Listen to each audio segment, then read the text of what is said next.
اسلامی اقدار یعنی اسلامی اقدار ہے کیا؟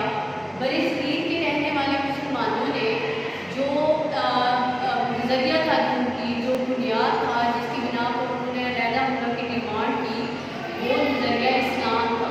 یعنی وہ ایک ایسی ریاست بنانا چاہتے تھے جہاں پہ وہ اسلامی اقدار، آزادی، رواداری، مساوات، عدل اور جو اسلامی ثقافت تھی اس کو فروغ دے سکے۔ اگر ہم کہیں کہ یہ نظریہ جو تھا یہ ہمارے لیے لاہ عمل تھا، جو کہ ہمیں ہمارے دین نے دیا، اور اسی لاہ عمل پر ہم چلنا چاہتے تھے، یعنی ہم ایک ایسا ملک حاصل کرنا چاہتے تھے جہاں پہ ہم اسلامی اقدار کے مطابق زندگی گزاریں۔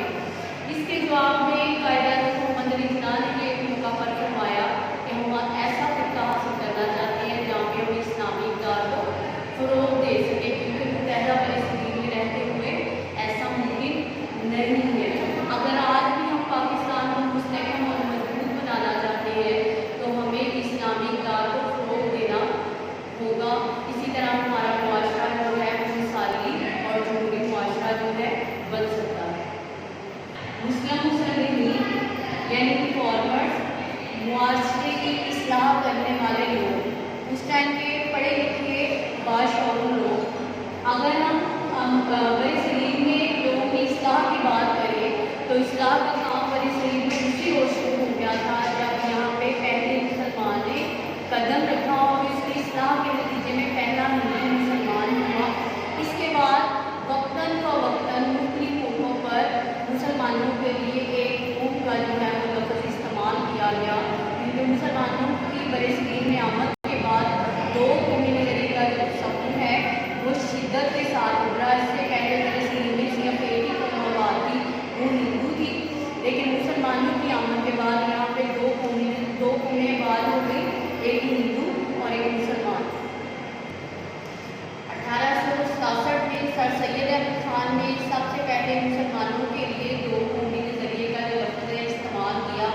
اس کے بعد مولانا مرتضی احمد مکیش، مولانا جمال الدین افغانی اور 1930 میں علامہ محمد اقبال نے مسلمانوں کے لیے جو دو قومی نظریے کا لفظ استعمال کیا جا رہا تھا اس کو ایک صحیح سمت دے دی، یعنی مسلمانوں کے لیے الگ ریاست کا تصور پیش کر دیا۔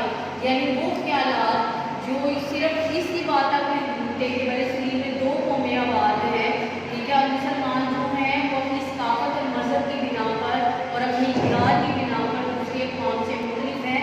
علامہ محمد اقبال نے یہ مطالبہ کر دیا کہ ان اقدار کو پھلنے اور پھولنے کے لیے مخصوص خطۂ ارض کی ضرورت ہے، اور وہ پاکستان کی صورت میں برصغیر کے رہنے والے مسلمانوں کا مقدر ہے، یعنی مسلمانوں کی بھٹکتی ہوئی سوچوں کو ایک باقاعدہ راستہ یا منزل ملتی ہے۔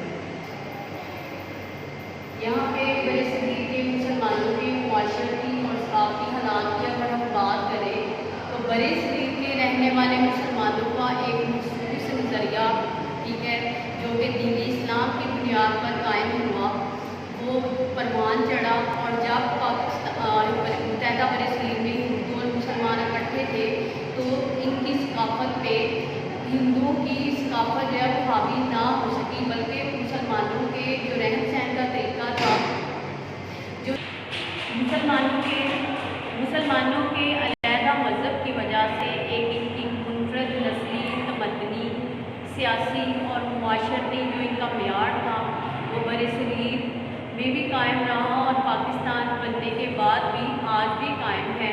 مسلمان اپنے مذہب کی بنا پر دوسری دنیا کے تمام اقوام سے اپنی ایک الگ پہچان رکھتے ہیں، جس کو آج بھی ہم قائم رکھے ہوئے ہیں۔ اسلام اپنی روح میں ایک جمہوریت ہے، جمہوریت کا نظام رکھتا ہے، جس میں تمام جو مسائل